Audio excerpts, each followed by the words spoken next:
This video is presented by Western and Southern Financial Group, a game plan for your financial future. Every great team starts with a strong foundation, and your future should too. With life insurance built like a championship roster, Western and Southern helps protect what matters most so you can focus on winning today while planning for tomorrow. Whether you're just starting out your journey, building your dynasty, or ready to retire like a champion, Western and Southern has the right play for your life stage. Visit westernsouthern.com to get your free life insurance quote today. Western and Southern, built to win.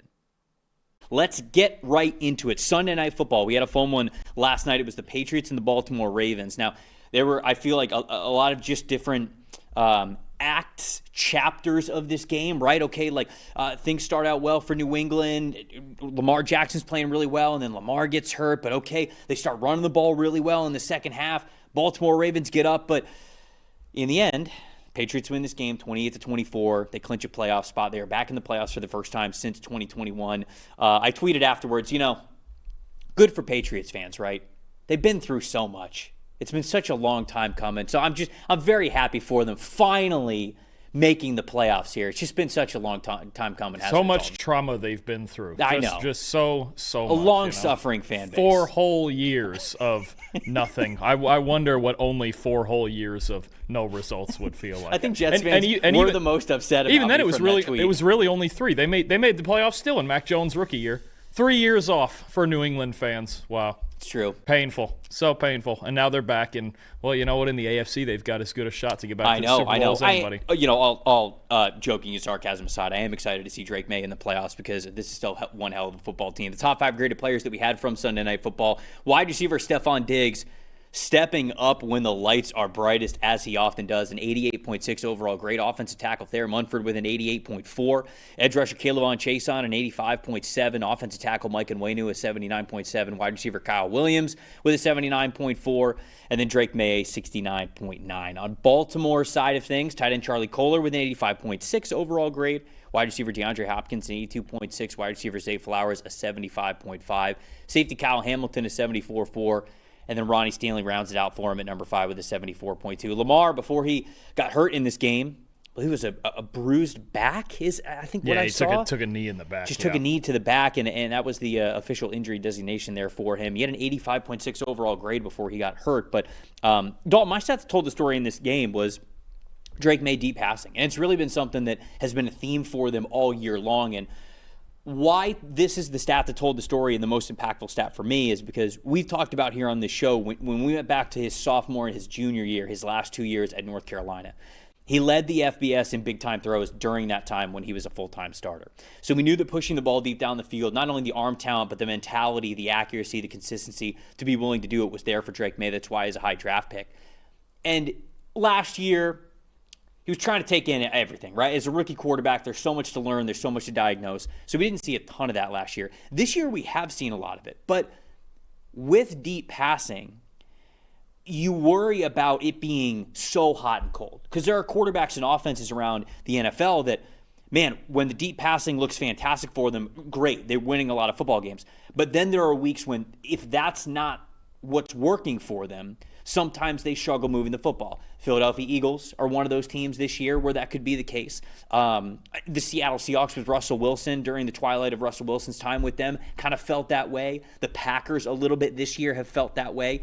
And with the Patriots, I was getting a little bit worried because I was just like, man, are they really going to be able to attack deep down the field on a weekly basis the way that they want to?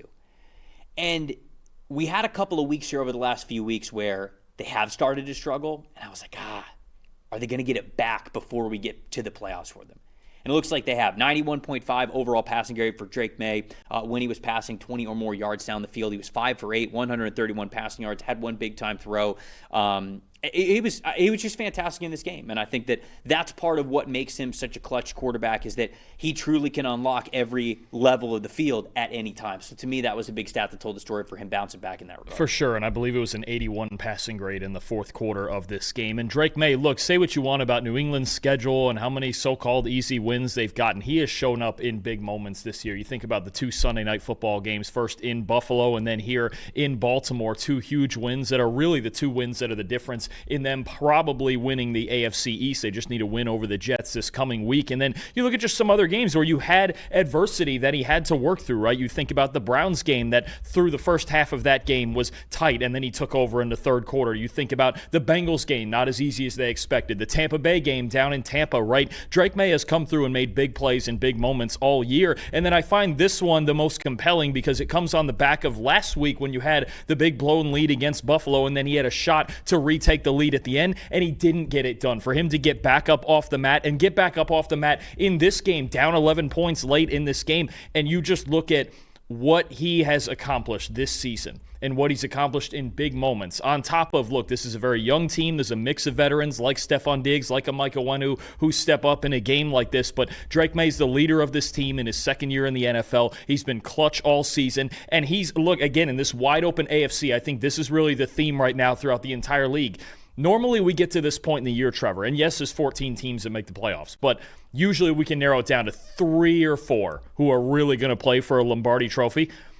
What is it this year? 9? 10? Yeah, I mean, when you take both sides, right? Even, we thought the Rams were the best team, but they're looking like, they're going to possibly be a wild card right now, having to go through a road stretch. The AFC is wide open with likely no Lamar Jackson, no Patrick Mahomes, no Joe Burrow in the playoff. Yeah. When you're looking at New England now, and you're looking at a quarterback who can get them through these types of moments with his back against the wall, they've got as good a shot to win the AFC as anybody. And I think that really is what matters. You've gotten so far everything you wanted out of Drake Maye in his second season, and a whole lot more, believing like, wow, this guy could win us a championship. And it's because of games like this where you feel like you're never out of it no matter what the score is. Yeah, I agree. And anytime you have that caliber of a quarterback, you have a chance to win a Super Bowl, especially at the level that he is playing. So to me, that stat was a big deal, not just for winning this game, but also having faith in New England as one of those teams that could get and even win a Super Bowl moving forward. My most impressive was Stefon Diggs. Before the game, they're talking to him about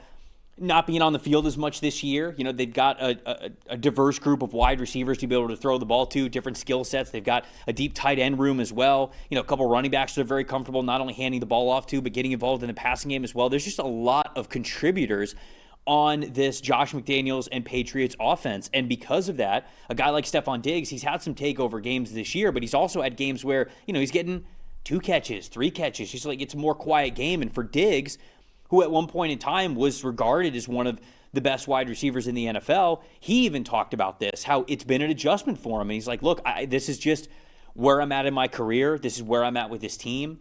I'm just trying to, he kind of was saying, like, I'm not taking it personally that I'm not on the field. He's like, I'm just trying to make the most of my opportunities when my number is called. And when it is a primetime football game, when it is Monday Night Football, Sunday Night Football, Thursday Night Football, whatever it is, Stefon Diggs just seems to really show up. And in this game, 10 targets, 9 catches, 138 receiving yards.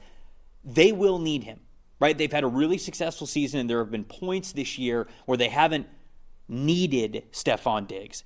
But when you get into the playoffs, they will have moments where they go, okay, we need somebody to target here on third down, on second and long, like with time winding down in the second quarter, with time winding down in the fourth quarter, like whatever it is, they're going to have to lean on him to be that guy. He hasn't had to be that guy the entire season, but I think there's going to be moments in the playoffs. And again, this was just a great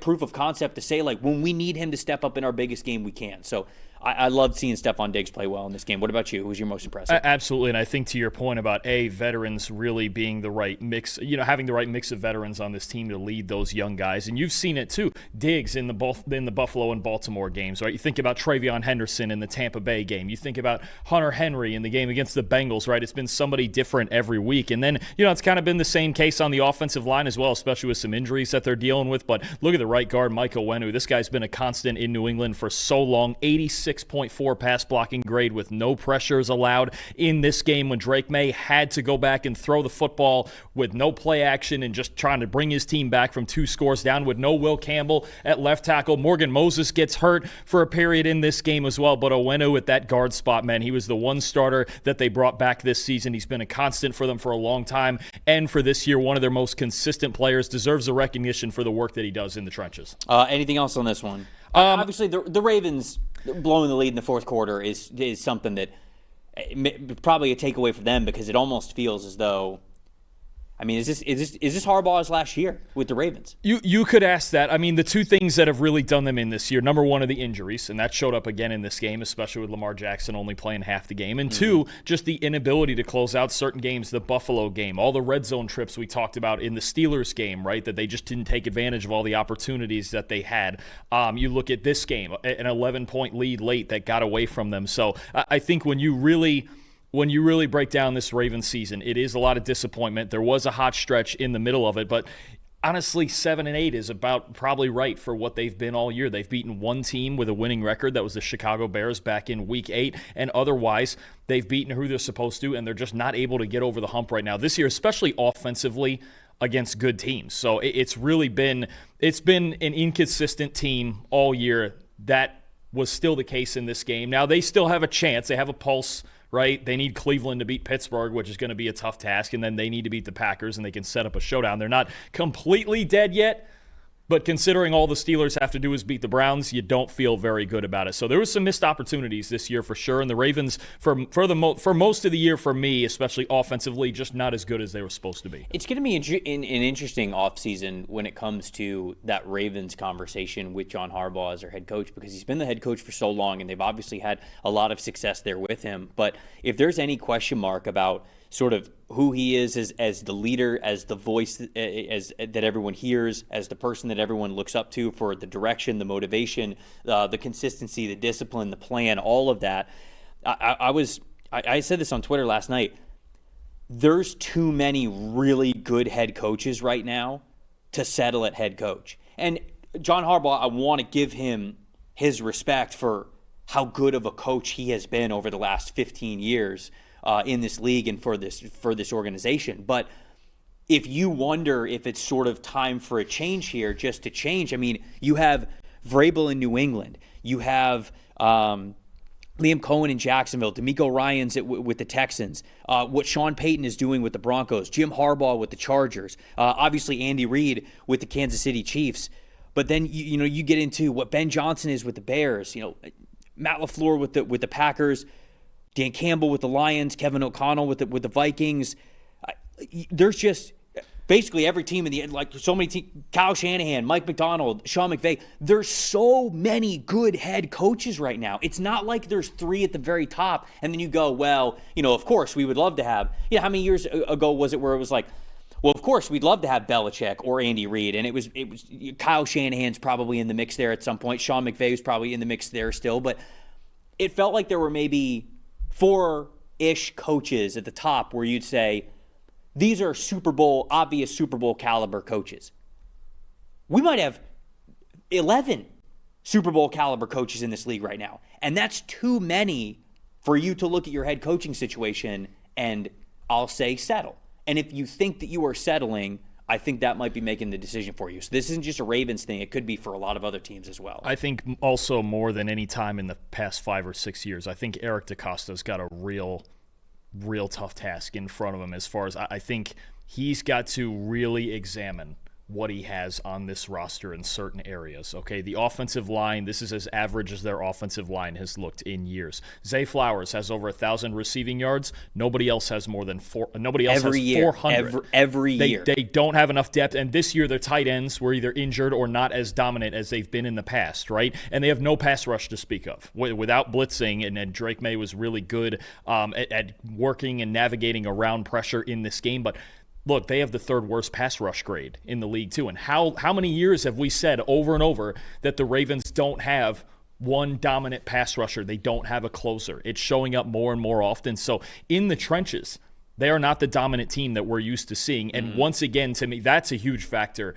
Beyond Zay Flowers, I'm not afraid of anybody on the outside. I'm not afraid of Rashad Bateman. We don't get it. We don't see enough of Tez Walker. I get the idea of bringing in DeAndre Hopkins. He's been okay, but he's a role player at this point. Mark Andrews not as dominant as they used to be, and they just signed him to an extension. They need to take a hard look at certain areas of this roster because they are lagging behind. When you talk about being average in the trenches, being very average as a receiving core, and Lamar Jackson, especially if he's compromised, he just can't make up for all of that. I think Eric DeCosta's got a real task on his hands this offseason to look at this roster and see how he can improve it in some key areas. Everyone's got takes. Numbers have truth. And the truth is, Most people are betting with emotion. Sportsbooks feed on it. TikTok gurus sell it. The hype machine runs on it. That's how you lose. PFF is different. You're betting with winning data.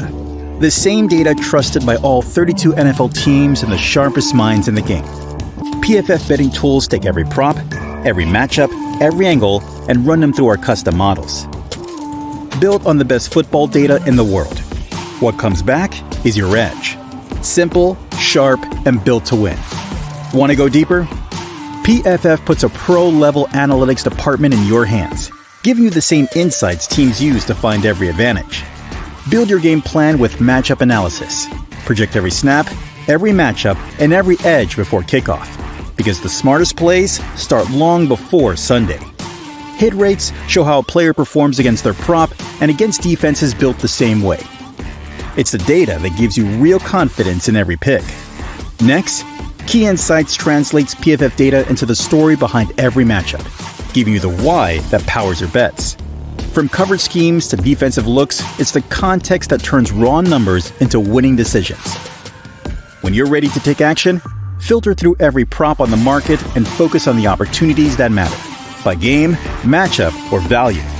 Then, shop for the best available line in your area and tap your book of choice to place the bet instantly. Everyone's got takes, but now you've got truth. Bet with data, win with PFF.